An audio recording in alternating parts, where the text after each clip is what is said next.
Salutare tuturor, eu sunt Ștefan și astăzi aș vrea să vă arăt cum să descărcați și să instalați aplicația HyperCam 3.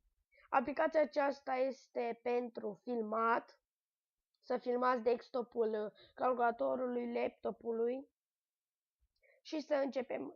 În primul rând, intrați în Google și scrieți HyperCam.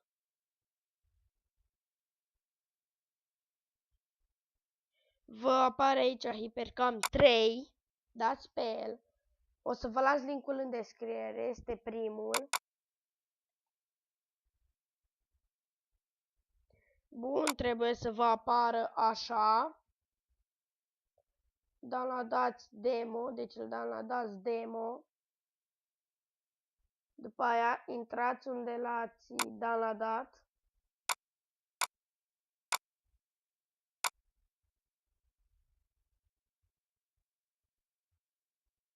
Și dați, eu o să-i dau un install.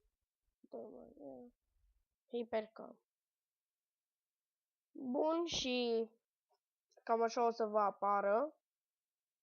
Aici trebuie să stea ăsta numai bifat. Dați un install HyperCam 3. Dați next, next, next. Eu nu o să-l mai instalez o dată pentru că mi se va bloca și nu o să mai pot folosi aplicația. Da, și cam atât. Și cu acest episod, sper că v-a plăcut, nu uitați de like, subscribe și ne vedem data viitoare. Pa, pa!